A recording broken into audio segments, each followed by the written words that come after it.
Okay, fantastic. So welcome everyone to today another stream. Today I have another amazing guest. He has done a lot of certifications lately. It's the only Donovan, or you can call him Mr. Sunshine. All right, hi everyone.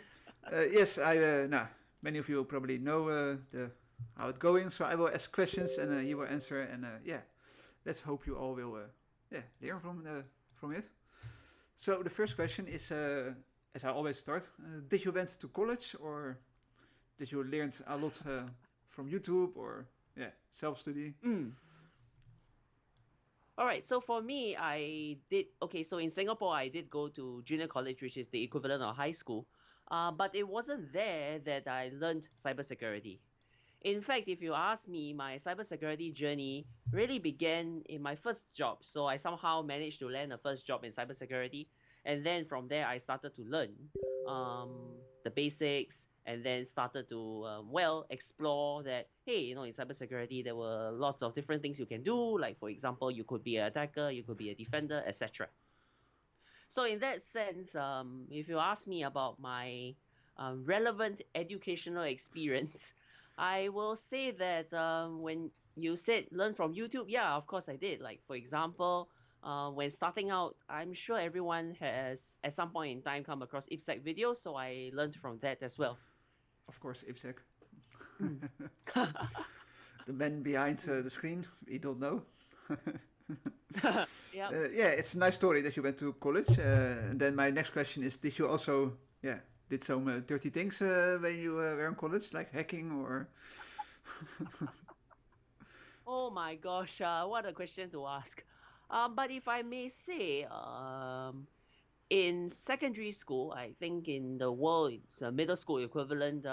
I got somewhat interested in computers because I think back then, think it was in say lower secondary that they started to teach us like how to build websites and stuff like that, etc. And then computer lab time was quite valuable then because back in those days, I mean, we were just coming off ADSL modem, so that is like super long time. Like it's like super slow stuff. Like I mean, in the good old days where you had to wait for someone to finish their phone call before you could use the internet.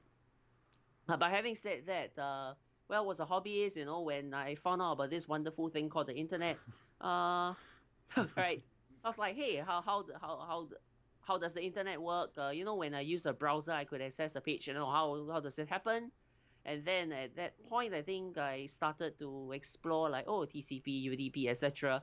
But to be very honest, in Singapore, because the educational system is quite stressful, I did not really explore deep into the world of computers, to the world of networking, etc.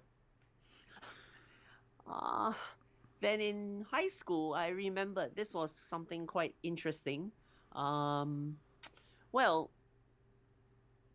we found, I think, that printing was quite expensive, and in like I think black ink, like so if you want to print a site of black Yeah. ink, like black and white page, it costs 3 cents, and if it's color, it's 60 cents. So we thought, hey, color printing is so expensive, and somehow or rather, it was found that the printing system had a bug, and basically you could bypass the payment gateway. Free So, printing. yes, essentially that was what happened in my school towards the end of the semester because everyone will be rushing to print hard copies of exam papers, etc. So I mean that was the closest I came to the hacking world because I was a beneficiary of free printing. Right. Yeah. But I mean, it did pique my interest into attacking systems.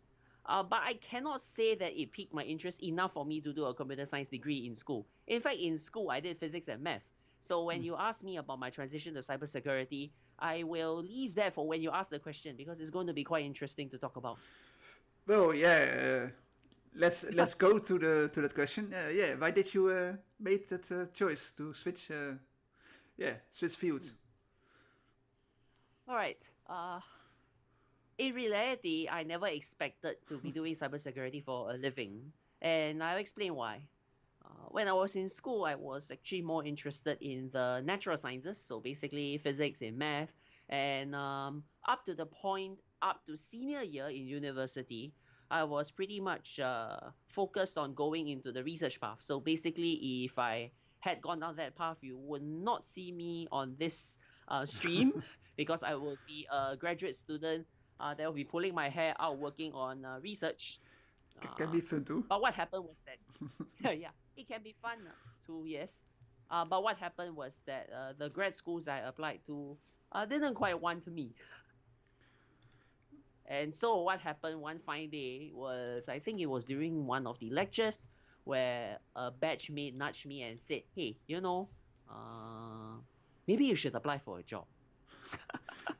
And then I thought about it. I was like, oh, okay, maybe I should go apply for a job. So what kind of job to go for? I must say it was a leap of faith on both my part and my interviewer's parts because I saw this interesting job advertisement called cybersecurity engineer and I thought I would do it. It's a At that point, yes, at that point in time, the job description was so vague because like it said nothing. Like I mean, or rather, I couldn't really understand it. Like all it said was, hey, you are helping secure the nation's systems against cyber attacks, blah blah blah. All these noble objectives, right? yeah, I totally understand. And back then, when I didn't know anything, it was like, hey, this looked like a noble job. Let's just do it. Well, yeah, it's really an interesting story that you switched sides, and yeah. So for the people who are watching, if you have some questions about Matt or something, he can answer it too. He doesn't know only hacking, but he also knows a lot of Matt. So ask him. Maybe ask him. Well, in the defense of all these cybersecurity experts, knowing some discrete mathematics is very helpful when it comes to understanding cryptography. Just saying. Yeah, I think I agree with Borden and Annabella that Matt is fear. I fear Matt. If I see Matt, I just turn away and run away really fast. I think no, not this. It's a nightmare. Yes, but yeah, thank you for the great story. And let's go to the next question. Let's dive into the certifications you did. You also have OCP, OSBE, and OCE. Let's start with Yes. the first one. Yeah. How was Okay. your OSP journey, and why did you start with OSP? Well, I started with OSCP because my first place of work sponsored the certification, and I thought, hey, it's free course, right? So why not go do it? But Fair. if I want to give a fuller answer, I shall say that it's somewhat of a giant leap, and let me explain. So as I answered in the previous question, the transition I made was quite steep, was quite a strange transition, right? And so coming from a background that I essentially learned almost no cybersecurity in school, and I was essentially a self-taught cybersecurity engineer at that point in time. Besides getting help from my seniors in company, etc. Well, it was a leap of faith. In fact, I went into OSCP knowing very little. And let me explain what I mean by very little. So usually when we give advice, we say, hey, you should know some Python, you should know some Bash, Yeah. right? I knew some Python from my physics background, but that was only useful from the perspective of using Python to do calculations. So I could script somewhat, not say very well. I didn't know very much Bash, all right. And so I was going into OSCP like in one of the worst possible states you could imagine. And so predictably, I went through. I found it very difficult. Got a 90-day subscription, and I think I failed my first exam with flying colors. Let me explain what happened. So the first exam was a culture shock for me because I have never taken a 24-hour exam ever in my life, except the take-home exams I took in university Yeah. when I was on exchange in the US. And even so, those are quite different because those are paper exams, and the OSCP exam is a practical exam. And so my first exam, I was like, oh my God, I didn't know hacking could be so tiring. Yeah, I think they are really unique in the way that they have exams. I think there's not many Yes. companies who give those kind of exams. But it's nice Mm-hmm. to hear that. Yeah, that's yeah. The Yeah. company I paid still for it. have more to go on. Yes, the company paid for it. Okay, but I must say the company only paid for the course. Yeah, but So I failed the first time, and then well, the next question came is, should I pay my own money to retake the exam? And so I did, and in fact, this is something I have never really shared before openly, but I failed the exam 3 times before passing on the fourth try. yeah, well, So that was how I that's failed with my own. that's But eventually I succeeded, right? that's that's why they say try harder. You always try harder, of course. Yes, exactly. Exactly. I In fact, maybe you were saying? I think Yeah. it doesn't really matter if you fail 3 times because you will learn from the first attempt and then you will learn to be better from the second attempt and yeah you will only gain more experience and knowledge if you fail. Actually, I would say it matters because I failed before, so I know the experience of failing. And if you have questions about the OSCP, the journey itself, you can ask from someone who has who has had experienced failure before. So it's not all that rosy, but you know, eventually you can succeed, Yeah, right? yeah. I know Mm. people who failed 5 times. So yeah, it's just a matter of keep going and try harder. And yeah, so Mm. some people Mm. do it 1 time, 2 times, 3 times, 6 times, 8 times, 10 times. Yeah, it's just Yeah, it doesn't no. matter at the end of the day. In the end, you will fail, you will Yeah. pass, and yeah, you will be a pen tester or uh, a junior Mm. pen tester. Uh, Yep. let's dive to the second one. OSBE. Mm. How come you? OSWE is the web expert. Yeah, how come you Why? started with that one? And did the company also paid for it, or did you pay for it own? You seem to get you seem to get the pattern really quickly. Indeed, the company paid for this one as well. Though this one was slightly different. Because as for those who are interested in OSWE, you know that basically this is a white box, mainly white box Yeah, course, which is quite different from black box assessments that were typically being done in my area, in my first company. In fact, in my first place of work, I don't think I have had the opportunity to do a full source code review before. So now you see another trend that is I jump into things that are quite new to me, right? next part is Okay, but reverse engineering. oh my gosh, okay. But anyway, yes, OSWE. So I remembered. Let me just share a bit of my experience on this one. Because I didn't know very much besides the fact that hey, it's a white box course mainly. That is very hard. And that hey, it's web. So you know, many people like to do web exploitation. So okay, why not just try? And then when I saw the first chapter, I was like, wait, are you serious? Offsite is teaching us how to use Burp Suite.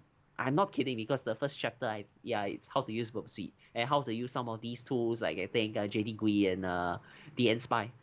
And so I was scratching my head and wondering, wait, did I really sign up for this?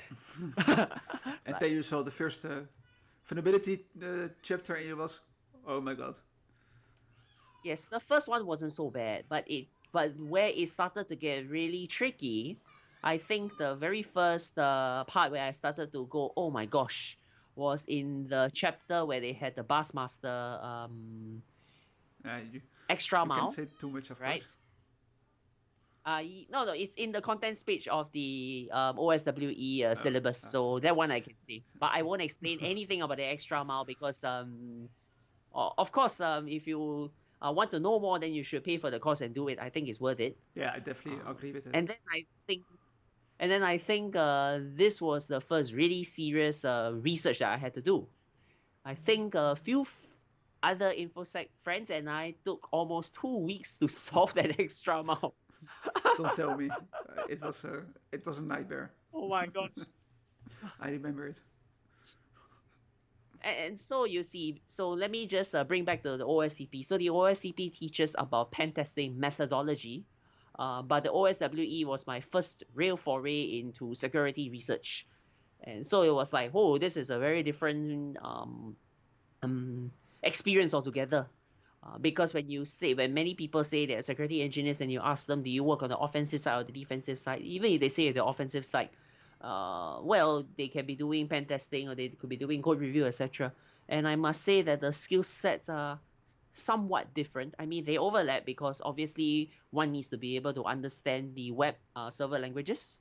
But the way that vulnerabilities are being discovered through black box and white box approaches are complementary and somewhat different. Yeah, it's a great story what you told, and yeah, I also did OSV, so I exactly know what you mean with the nightmares. So yeah, I don't want Oh my yeah gosh. the really nightmares. Uh, yeah, you are doing a really great job there, and you recently passed OSCE. So yeah, Yes, how the was old one. that one? And did the company also pay for that one? Oh no, the company didn't pay for this one because by then the company knew that it was a fairly old course, and because it was a fairly old course, they didn't think it was a very good idea to pay for it. Having said that, well, I thought I would just take it anyway. But the reason for me taking this is probably a bit different from what one might think. Okay, so for me, because I said I started from almost zero, right? So if you ask me about how much I learned about exploit development, okay, my blunt answer to you will be I learned stack-based buffer overflows in the OSCP, and then I went through fuzzy security and colon tutorials myself, set up some rudimentary lab to practice this. But if you ask me whether I went through a formal course to understand what I was actually doing, I will tell you, no, I didn't. And so I thought, okay, two good reasons why to take OSCE. One is to get familiarized with the exploit development world, and two, because it was to score some vanity points. Vanity points because you can no longer take the legacy OSCE exam now, so you can no longer get the card that comes along with the certification. Yeah, and they have updated their course. But we will Yes, yes. talk later about the new one that just released. Mm, But yeah, it's mm. nice that you also have OSE, so you already possess OSP, OSV, OCE, and the next one is OSCEE, I believe. The, the, the hardest one. I personally am still thinking about it, and I'll tell you why. Quite a number of InfoSec friends have debated over whether taking the OSE was worth it. And my thought was this. I mean, I think I have heard of what has been covered in OSCE. I think there are quite a number of reviews, and I heard that the course curriculum does change a bit with time. But the essentials are that basically it is a hardcore exploit development course. And so I was asking myself, hey, my InfoSec journey, do I really want to become an exploit developer? If the answer is yes, then taking it sounds like a good idea. If the answer is no, then the next question comes, do I want to dive deep into exploit development anyway? And this is the question that I realize I don't have a good answer to as of yet. As of yes, so he is coming with an answer. So yeah, it's kindly my next question. What is your next target on your list, if you have any target? Next target. Okay, so I think it was a few days ago, I think 2 days ago, offsite had they asked me anything on the OSEP certification, and I just decided to attend it to have have a rough idea on what it was. And personally, I find the syllabus quite interesting. Because if you look through the syllabus, you realize that that seems like a very like a next natural level of progression for a pen tester. Like for example, if you're a junior pen tester and you would like to say advance in terms of the techniques that you know, like for example, I need to learn how to deal with evasion or defenses, then yeah, it looks like the next natural level of progress to attain for. And since in my current job I do pen testing, yeah, it fits like a glove, Yeah, right? Like why not do yeah. that? Why not just Mm. try it? The company pays, so go ahead, just do it. Uh, this I'm not so sure. I haven't expressed my interest yet. Yeah, I don't think they will complain about it. I think that I'm sure they wouldn't. I think they are happy with people like you who just want to continue learning and evolving, and yeah, that's what. Yeah, I think many companies should be happy at least. I will be happy if I have employees like that. Let's go to the next question. Do you have any advice for people who want to do OSCE or who are preparing for OSCE? OSCE specifically, as in the legacy exam. Okay. Uh, do you have any recommendations, Hmm. books, courses, or yeah? What? How did you prepare for it? Okay. Okay, how I prepared for it is an easier question to answer. Well, the gold standard for much of exploit development basics is Colin, as usual. And so I recommend um, for at least most people, they should have some appetite to be able to read through the column notes. The column notes are more than enough for purposes of the OSCE, but I still recommend you read through them anyway. uh, right. I mean, in the OSCE syllabus currently, the legacy one that is, they do cover things like ASLR, they cover SEH buffer overflows, they have interesting case ROP. studies, fuzzing, etc. You see that the Corellan exploit development fundamentals that they're going to teach covers more than that. This. So Colin is more than enough, I would say. Some people recommend the Shell Coders Handbook. Ah, yeah. That was a good reference as well. Though if you know have no appetite for textbooks, which is why I didn't recommend it first. Is so because I know most infosec professionals don't really like Oh, textbooks. really? Okay. I love textbooks. I'm But okay, one more thing I'm I would special. add. So before taking the OSCE, I actually decided to take some time to go and learn some assembly. And the reason for that is because you'll be dealing with a debugger, and basically, if one wants to deal in that kind of environment and deal with ASM, then one should go and learn it. Okay. And what? In the OSCE, it's the 32-bit. Everything is 32-bit. So learning 32-bit assembly is fine. And how did you learn for assembly? Do you have a course or did you follow some Okay. YouTuber with videos or yeah? Did you read Mm, the, the book? How do you call it? The Art of Exploitation. Did you read that book perhaps? How did you start with learning assembly? okay. Here I will recommend a course, and I personally did um go through. Though I didn't really shell out the money to pay for the certification. But I went to find out about the syllabus for the SLA AE. I know it's for Linux. Yes, I know it's for Linux.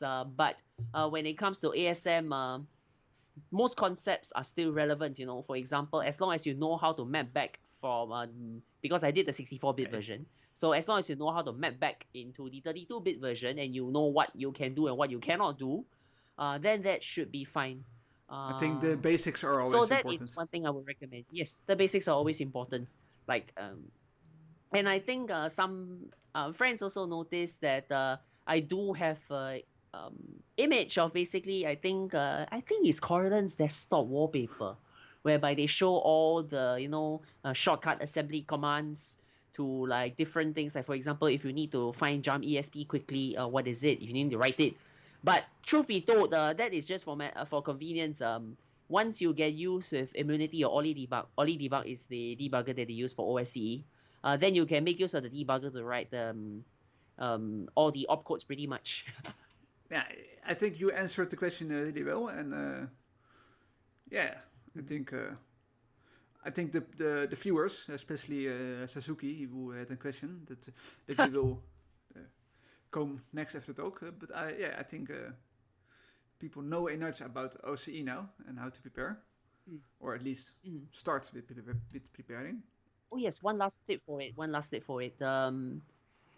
I will not say anything about the exam, but the one sentence I will say Try harder. is that for the OSCE, okay, besides try harder, is that I will just say two words, and it's called think creatively. Think creative. So Uh, and especially because of the nature of exploit development. In exploit development, there are many ways to do a certain, say for example, a certain action. Like for example, I want to zero out a register. Correct? I can zero out a register in many different ways, like zoring the register value with yeah, itself, right? Or I can just use an n, to just end something, and then as long as you make sure that the bits all aligned to zero, then basically you get zero, right? So you can Just use N to wipe out a register as well. And yeah, so you see it's creativity. Like for example, if you have to deal with bad characters, for example, right? How do you go skirt around that issue? And you can tell it's not something you can just copy. you can always try zero logon. Lot of zeros. Well, let's go to the next question. What do you think about the new OSEP course that they just released? And 2 days or 3 days ago, they had a question answer session about the course. You attended it, I believe. Yes, I Yeah. attended the Can you tell us Q&A. more about the course for those who doesn't know what the course is? Okay. And yeah, what do you think about it? What is your idea or your opinion? Yes. Mm. Okay, first I must declare I don't have spoilers of what exactly is inside. They did not tell you they did not tell us exactly what's inside. But if you want, the syllabus document is already out. And if you want the exam guide, it's also already out, so you have some idea about the exam. I'll talk about it a bit later, whatever they shared, right? So as I've already mentioned, the OSEP it's like the natural progression in some sense for most pen testers from the OSCP because they'll be teaching like more advanced techniques. Yeah. Like for example, according to A lot the of Windows. Q&A, they split it into two parts, and the two parts are basically client-side exploitation as well as Active Directory related kind of Yeah, Active attacks. Directory. So they did mention, yes. So they did mention, yes, you need to know some C#, you need to know some PowerShell, otherwise you're going to struggle because, that's what it is, right? Near PowerShell, guys. Yes, PowerShell it's a language that is worth learning. Yeah, it's definitely great. At the very least, one needs to be able to learn how to read PowerShell scripts and find help. Um, because truth of the matter is that once you get into, like for example, a Windows machine these days, what else can you rely on? Yeah, PowerShell. Yep. I can recommend a really great book. It's called Monthly Lunches with PowerShell. And they are chapters, and you will read each chapter within 1 hour, and they will have some exercise at every chapter that you need to do in PowerShell. It's really a great book. I'm reading it right now, and yeah, so far I like it. Okay. It's a great book. So here, yeah. But Okay. thank you for the answer, and yeah. Oh, I wanted to add a bit more Oh. actually, since you're talking about the subject of PowerShell. And Active Directory, I will just add a bit more, and I would personally say that okay, they expect a basic understanding of Active Directory, and this is where I do advise all those folks who have taken the old version of the OSCP, basically the pre-2020 revamp, because in the old OSCP they did not cover Active Directory attacks. So for me personally, I decided to take the CRTP to cover that up, like to at least understand Active Directory and get comfortable with PowerShell. So if one is wondering about about that knowledge gap, I did the CRTP, quite cheap, and it works. For those who doesn't know what CRTP is, let me really quick grab the page. It's this. You can see it right now on the screen. CTP is a Active Directory course, and you will learn a lot of Active Directory attacking. And if you are interested, you can go to this page and check for more information. Yes, thank you for the answer. I think I totally agree that CTP is valuable for those who want to learn more about Active Directory. I think OSEP is really worth doing it if you, of course, have the money or a company who pays for you. And what are you doing currently as you are living for job? So as I said, I work as a pen tester for a living. You can say web pen tester, network pen tester, and I also do security consultancy for my day job. So when I mean security consultancy here, I do terrorist assessments for customers. Like for example, customers say they want to deploy a solution. My job is to look through their solution, identify the threats that may arise, and trust me, it can be quite a difficult exercise because it depends on us understanding the system. And then when we say understanding the system, we realize that the phrase understanding the system apparently means different things to different people. Yeah, you always Okay, have those kinds of and people who misunderstand mm, some topics in the pen testing world. yes, exactly.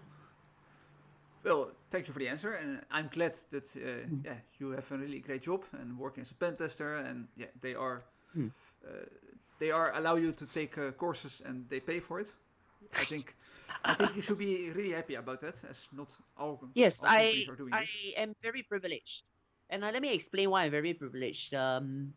Because for many of my friends out there who say they want to pivot into the offensive cybersecurity domain, if you look at the job descriptions out there, you notice that many of them say they demand at the least the candidate to have some sort of certifications. Like for example, in Singapore, um, many JDs say they need OSCP as a prerequisite at the minimum. So like if you are fresh out of cybersecurity, you see like fresh out of university and you don't have a certification, then you are basically hoping for good faith that someone will hire you. You know. So I say I'm very lucky because someone actually paid for it. I really I will be really happy if my company after my college will pay for a course. I think you really are in a good place right now, and yeah. Let's go to the next question. Yeah, you told us that you have a job and you also are going to Yes. start a new stream that you have said to me personally. Yeah, how much time do you spend on learning new things besides work and other things you do? Besides work. Yeah. The truth is we learn new things all the time, including at work. So, this is such a hard question to answer. Um, Yeah, on but if average, how much time do you spend on learning? Like 1 hour daily, or 30 minutes, or 1 minute? You just wake up and I can't give a time as an answer, and that is because I think learning new things should be a lifestyle. yeah, that's Like totally true. and sometimes when you look through new material, you learn a lot from it because for example, you like the new material, you enjoy it, you are very enthusiastic about it, and you learn some things. Sometimes you look at something new and you're like, man, this doesn't really cut it, and so you may decide, okay, this wasn't a successful expedition into something new. But the point here is that if you never try to learn, you wouldn't know what you don't know, right? Yeah. And that's quite dangerous actually. So at the least, graduate from not knowing what you don't know to knowing what you don't know. And then from there, we can then set some time. And then that's where your question comes in valid. That is, how much time do you spend? If you're moving from, hey, I want to know something that I currently don't know, how do I get there? So now you see, I've kind of dissected your question into two parts, really. That is the exploratory stage and the stage where you actually learn for a specific outcome. Exploration, I can't give a time. Learning for an outcome, it depends on what outcome you're Too achieving. much too much binary exploitation here on my question. You just extract every part. Well, that was my question. It's binary exploited, so yes, no need to answer. No. Okay. Thank you for answering. Let's jump to the next one. Yeah, what are your future plans? If you have any future plans, or yeah, perhaps you don't have any future plans. You don't look in the What future. are my future plans? I do look forward to the future, and I'm sure that I've answered this at least a little bit. That I definitely go for the OSEP. And vanity point number two, the OSCE3 is quite exciting. So let me now go back to the Q&A session that Offsite hosted, and some questions were on the OSCE3 as well. And the argument goes that from Offsite's perspective, this is not my perspective, this is what they said. They are looking at the OSCE3 as some sort of a new benchmark for experienced pen testers.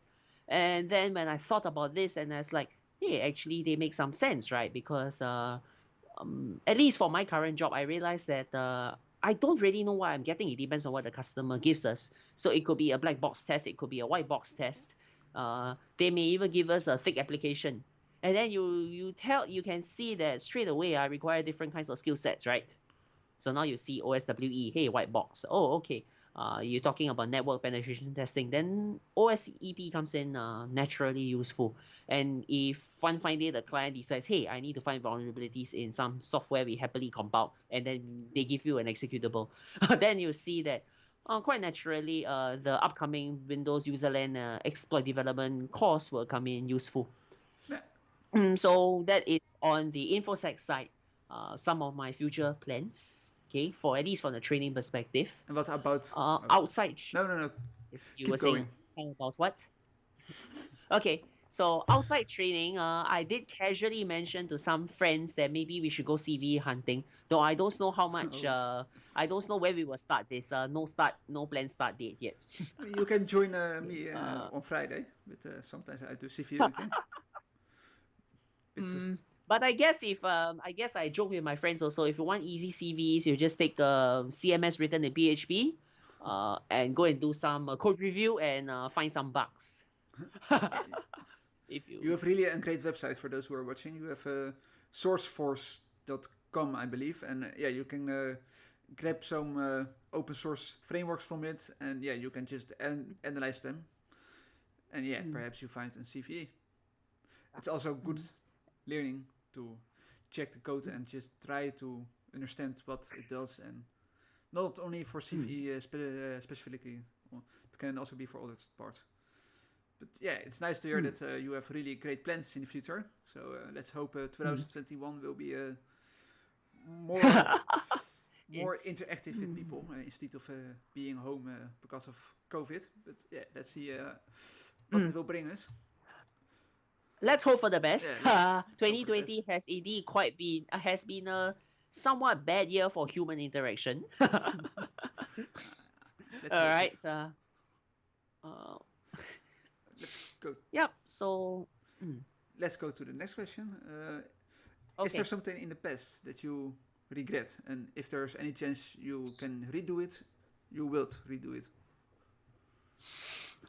Well, you're asking a 29-year-old soon turning 30 in his short lifespan what he Yeah, regrets. you're just But young. in a short lifespan, there are regrets, right? There Uh, always are. but if you ask, but actually the second part of the question is easier to answer than the first part. Okay, let me answer the second part of the question He's first. That is binary whether I plan to exploitation. redo parts of my life. No, you gave me two parts, so I'll tell you two parts, right? So the second part is that I don't think I will relive any part of my life, I would say, because even in times of regret, there has been a learning experience.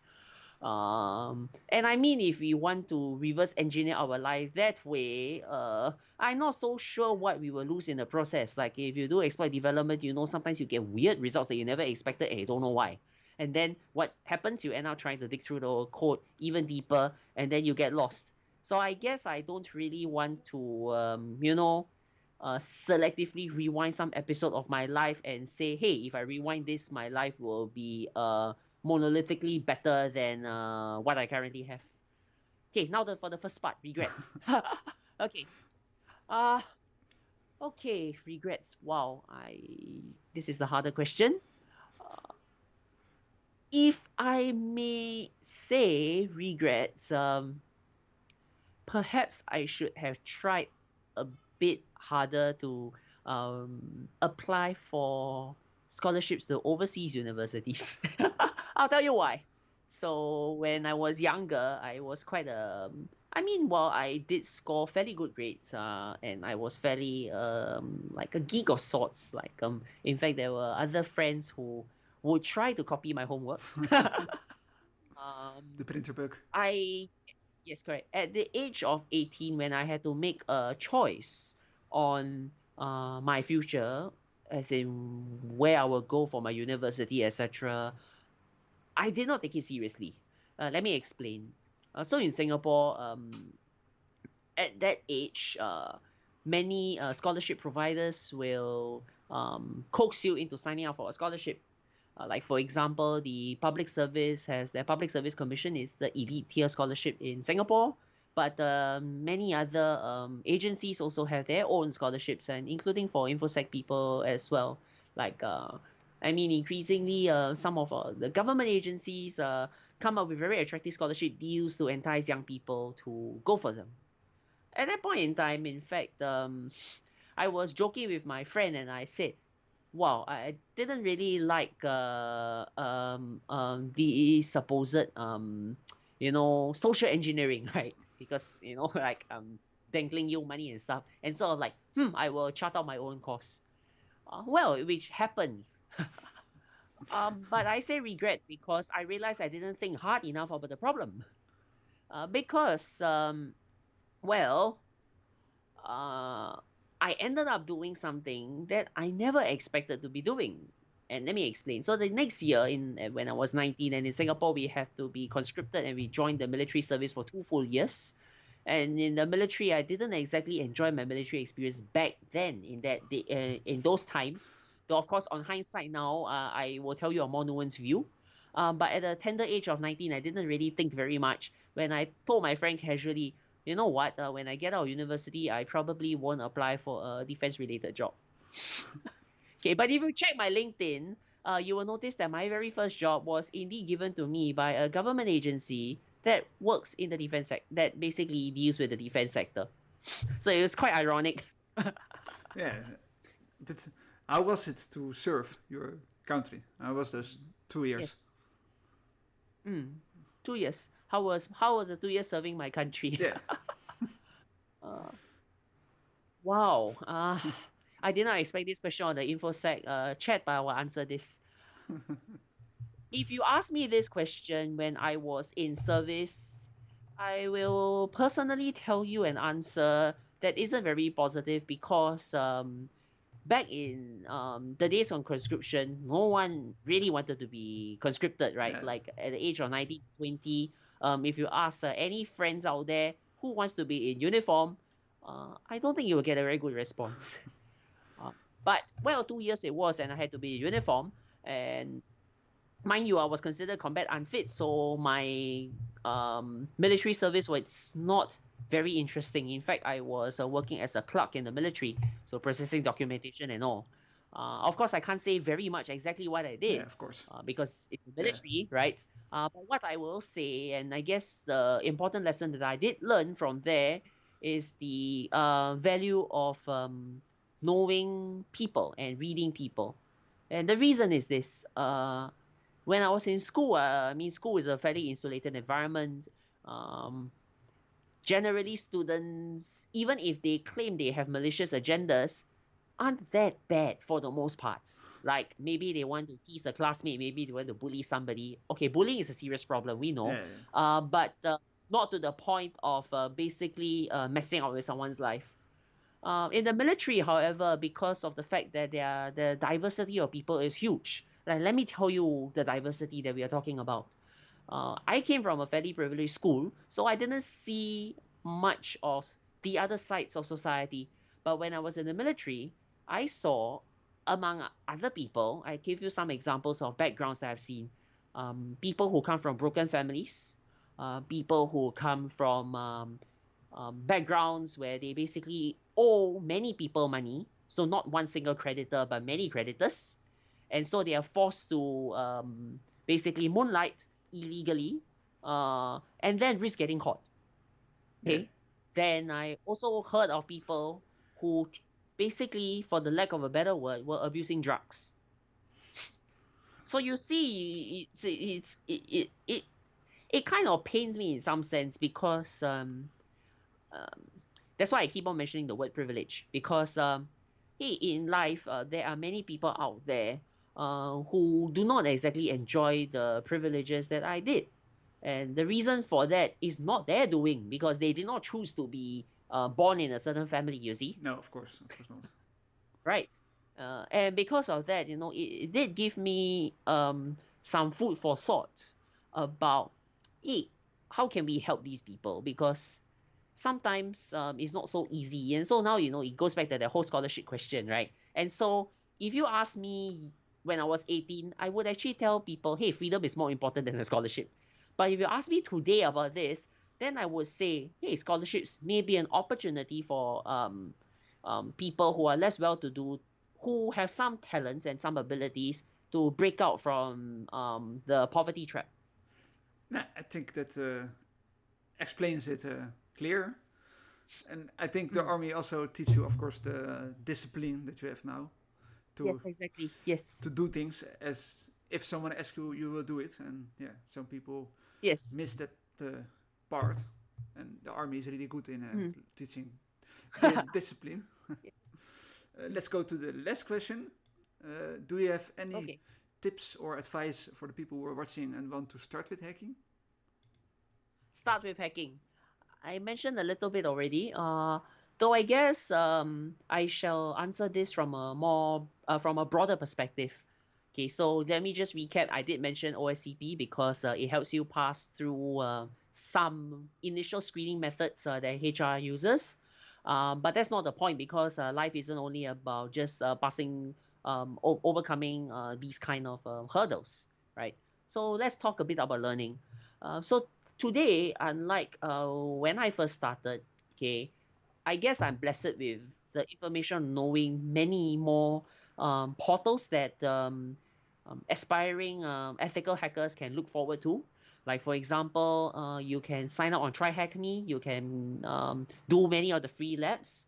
If you have a student account, Immersive Labs has a student. I think it's a student program or a student mode or I don't know what, maybe a student license, whereby you get complimentary access to its features. I don't remember how much or how extensive it is, but if you have a school account, it's actually quite valuable. So just take note of that. Um, I did not mention Hack the Box initially because I found, in my opinion, that Hack the Box has got on average slightly harder over the years. Okay, I mean, when they first started, the boxes were quite kiddie and quite easy, right? I think for those people who did Hack the Box in the earlier days, uh, well, there were people who wrote boxes that basically were vulnerable to Eternal Blue, and then it was uploaded, and then yeah, that was an Yeah. easy box. You don't see that anymore today, No, right? no. Uh, so I mean, hack the box. I would say for most people who are starting out with hacking, it may be a bit intimidating at first. Though if you already know something, go for it. So I already given 3 free resources that are labs. I will talk about some readings that you can do as well. So from the reading perspective, there are lots of guides out there, and I think I will not reinvent the wheel. My personal opinion, if you want to start searching, look out for those OSCP review guides because OSCP review guides will tell you what to go read. Yeah, that's a good way to find boost. Right.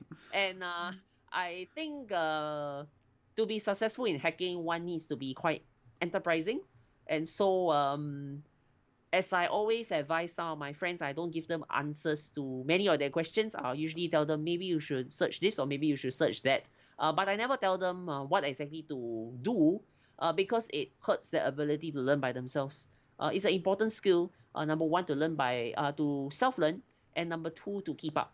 Because cybersecurity is fortunately or unfortunately dynamic. It's ever changing simply because software keeps evolving, right? Especially since we're talking about the software world where most hackers will start out from. I think that's really valuable information, and the three platforms that you mentioned, yeah, they are really great for people who want to learn hacking or get more experience with hacking. And yeah, to find Mm, books, yeah, you can just Google top 10 mm, security information books or whatever, and you will probably get a lot of hits. Yeah, I mm. think I hope the viewers yeah, are happy with this information, and I hope they will use it. Let's go to the 5 questions of shame. 5 questions of shame. Oh my Yeah, gosh. the first one. Which hero would you be if you can choose any hero from any movie, strip book? Which hero? Oh my gosh. Okay. Hmm. Without a doubt, Gandalf from Lord of the Rings. I'll tell you why. Um, Wise elder can revive to become more powerful. Why That's not? a yeah, that's a very clever answer. I think it fits you. Let's go to the second one. If you can choose two parents, which two parents would you choose? You can choose any parents. Huh? What kind of question is this? Parents are all unique and they're all good in their different ways, you know. Yeah, but you can choose two So I parents. You don't can think choose Will Smith and Donald Duck. okay. It's hard to answer this question because truth be told, we don't know most about other people because we don't know their private persona. So if I had to choose parents, I'll still stick to my own. I think that's fair. At least I know who they are, right? I think that's a valid answer. The next question: what will be your weapon of choice if you can choose any weapon? Fantasy Weapon weapon of or real weapon choice. doesn't matter. The computer. Obviously, You're you just know going why to I would throw your choose that, computer right? at enemies. Yeah, exactly. And I mean, in Singapore, if you want to own a weapon, you need a license. But if you want to own a computer, you don't need a license. Okay, so he's going for a computer. So Yes, I'll he go will for throw that. your computer at you. So be careful. That one I'm not so sure. At least the keyboard. Okay. The next question: in a game of scissors, paper, and rock, what will be your first choice? You ask this question every time. I will play punk. I will shoot. When I was younger, I will play punk. I will just throw a gun out. Though now, I guess I will pick paper because I watch your streams and I know most people choose rock. Finally, someone who wants paper. Yeah, paper. The white paper. Finally. Because I watch your guests. Yeah, they all choose scissor or rock, but never paper. Yeah. The innocent paper. But yeah. What will the last question? What will be your ultimate hacker name? You are the first person on Earth who can register a hacker name. So what will it be? Wow. Can I not share my hacker name because people will perform username enumeration on me if I'm that famous? Yeah, of course. They are probably doing it right now. Yeah. So if you ask me, because I play You games, so I have used different names over the you can choose years, IPSec. and I realized I have. Will I choose IPSec? But if I was the first person to have chosen IPSec, would IPSec be famous? That depends on Maybe you. not, you know. Well, I mean, I've played with names over the years, and I, frankly speaking, have never found any name comfortable for too long a period of time. So I decide I will change them. I mean, I have got inspirations from games that I play, and so I name them after characters and Gandalf stuff. the Wise. Though, maybe that will be an interesting hacker name, but I better register it before someone else does. So go register it right now. Gandalf the Wise. The Wise. Well, this was the questions. So let's check if people who are watching have some questions. I saw some questions. Okay, Let me okay. check. So I presume you will ask one at a time and then I will just answer one at a time, Yeah. right? Okay, okay. Yeah, one question is from Suzuki. He is thinking about doing OSCE, and yeah, he asks you if is it only Windows or also Linux or a combination of Windows and Linux. OSCE? He's thinking of doing OSCE. You can no longer register for the course. Yeah. Well, Suzuki, you can't register for the course. That's my answer. It's since October, mid-October, they no longer allow new registrations. But anyway, I it's think he mainly means Windows the in new there. one. OSIP, I think. The new one. Okay, OSEP. Okay, if he meant that one, then I mean, if it's Active Directory, there's bound to be more Windows machines out there, and so that I think is what OSEP will be like. Yeah, that's a great answer. I hope Suzuki is satisfied. I don't hear him, so I don't think he's satisfied. He'll only be satisfied if he can get enterprise yeah, of admin. course. So let's focus our defense. Let's call Terminal Jockey for the blue team. Okay. The next question, I think, yeah, how do you keep yourself motivated to continue learning and doing what you are doing? Actually, that's a very good question, and the reason for that good question is because there are times where I do ask why do I do this? Because it's tough, and there is no sweet end spot, end end objective, unlike many other professions where, for example, if you're accountant, you learn the standard accounting procedures, and that's that, right? You work as as an accountant in daytime, and the nighttime, you just enjoy your life, if you don't have any audit to do. But for infosec it's different. I think some traits that all infosec professionals need to have. One is, of course, curiosity.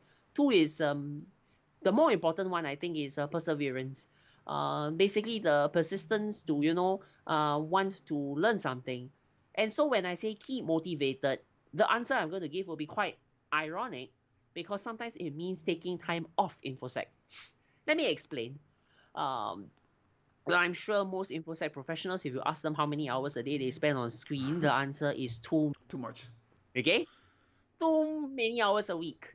And it's not very helpful. Then the reason for that is because, if you think about it from a physiological perspective, to spend time on a screen and typing on a keyboard and using a mouse, you realize that you're basically sitting down in front of your desk for many hours a day. And I notice when people say burnout, there's not only the mental fatigue element, that is they're reading too much and they're not getting anywhere. There's also the physical element. Thankfully in life there's a good remedy for this. It's called exercise. Yeah. So take time off, go do your favorite hobby. Hopefully it's a sporting hobby. For me, I play badminton weekly when I can. Though recently, my badminton friends couldn't book the badminton courts because we use the public ones, and so I had to find alternative exercises to do. But please exercise. Yeah, I think it's good. Other exercises, static exercises are helpful. Like for example, It doesn't mean every it, indoor it does not exercises. mean I static mean, it's analysis in COVID. binary. It does mean static analysis in real life. Yeah. I mean, when I say static exercises, especially because this is COVID season, right? Then not everyone has the luxury of being able to get out of their homes, for whatever they want to do, Yeah. right? And so, keep an exercise regime. That's why, when I talk about perseverance, I mean keeping physical health in check. Exercise regime, static exercises don't need to be too fancy or complicated. You can do squats, you can do push-ups, planks, whatever. The whole idea basically is to get yourself off the chair, do a body workout, and get the physical engine running. uh, I'm not a biologist, by the way, so I'm not going to go into the physiological benefits of No, exercise that's in detail, the will. right? But I'll just say it helps the mind as well. It keeps the mind I fresh. think it's good advice, and yeah, I will say the same. Let's go to the next question. Any tips to concentrate on a target if you do bug hunting? Because after some time, Oh, I close. Basically, I cannot concentrate. So the maybe the answer is to change target. I'm not kidding. It is not specific to bug bounty. It applies to many things in life. Like for example, it could be in infosec. Like for example, could be debugging something and getting nowhere, or doing source code review and getting nowhere. It could be outside infosec as well, right? There are many things that we can spend many hours and, well, get no result. Then the answer is maybe take a break, take a step back, and think what could have gone wrong. In fact, I'll tell you one example that is not from infosec that I'm currently embarking on myself. Outside infosec, I'm trying to write some book. Okay, and I can say with confidence that writing a book is very exhausting. And there are days where I'll just be like, what do I write? I have no idea. And sometimes the answer is, okay, let's just close the project. As long as you have no tight deadline to meet from a boss or something, right? Um, Give yourself maybe a week or two when you are freshened up, come back to it, and then you'll be quite marveled at what you see. I'm not kidding. Like for example, when it comes to books and we are editing work, yeah. you often suffer from tunnel vision, right? And bug bounty hunters also suffer from that. And then what happens is basically you miss the big picture for some specific details. And so when that happens, you don't catch things that you should catch. And then when you take a step back, reset the mind, And when you look at the new project again, you're like, you mean I wrote this? You mean the typos here? I didn't know. But you see, the fact is that you have resetted. You see things in a different perspective. So the same goes to bug bounty. Maybe there was no bug there in the first place, Yeah, take right? And so you shouldn't even have aiming there. take a step back, look at what you have, look at what information you have, and then go further. I think that's a great advice, and yeah, I think that's the best advice that you can do if you are stuck at something. Just take a back step, Mm, watch what you have, mm, and yeah, continue if you find something. mm. Let's go to the last question. I think the last question from this chat. Yeah, did you ever have a burnout? And if you had a burnout, how did you deal with it? Okay, this goes back to the OSCP days.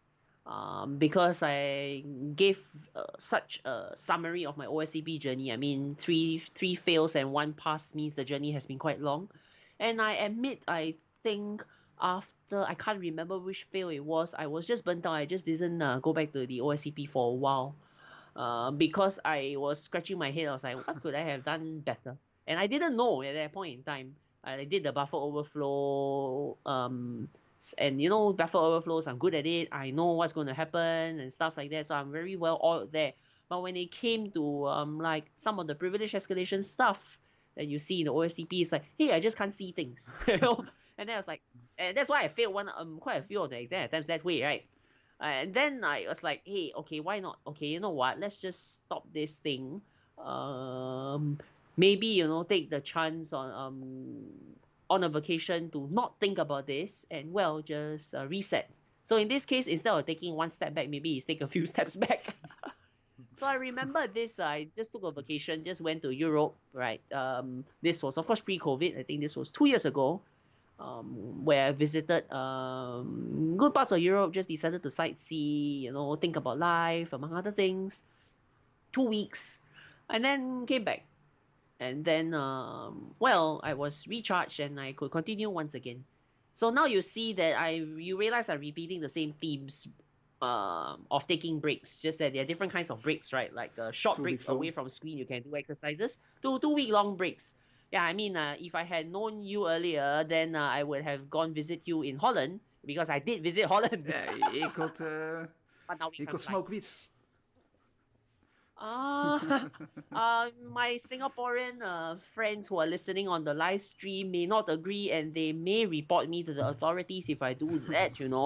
So I will not endorse any weed smoking habits, at least on live stream. I think I know someone from our community who will be sad. Will be really sad. well, I think so too. well, thank you for answering this question, and I think we are at the end of this stream. I don't see any more questions. Hmm. So Okay, yeah, okay. I would like to thank you for coming here and talk with me. Yep, And I hope you yep. enjoyed it too. And I think you are going to bed as it's really later. Yes, most definitely. In Singapore, it's now in fact past 2 a.m. Holy shit! So it's quite late here. I think everyone is asleep. You can't, yes, correct. You can't tell because I have a nice white Yeah, background because it's my external screen. But in Singapore, you'll be surprised though. There are some people whom I'm sure are awake at 2 a.m. in the morning. It's quite scary. One thing I don't advise people to do if they had to replicate what I did was to follow my sleeping habits. It's not good. I'm saying. yeah. I am reading a book about sleeping, and yeah, I advise you to sleep 8 hours. Clearly, I can't because I have to work later in the morning. Try it. Try harder. I I will try over the weekend. Yeah. Well, thank you for the talk, and yeah, I wish you a good sleeping night, and Yes. Yes, thank you so and probably much. And thanks to you too for hosting me. yeah, you're welcome, and I probably see you in a minute. I not see you, but I will probably speak you when you are wake up. Yep, yep. I think by then you'll be asleep. Yeah, I think too. Well, for everyone who's watching, thank you for watching, and I hope you all enjoyed it. And yeah, I see you the next time. All right. For you, All right. See you, sleep well. everyone. Bye bye.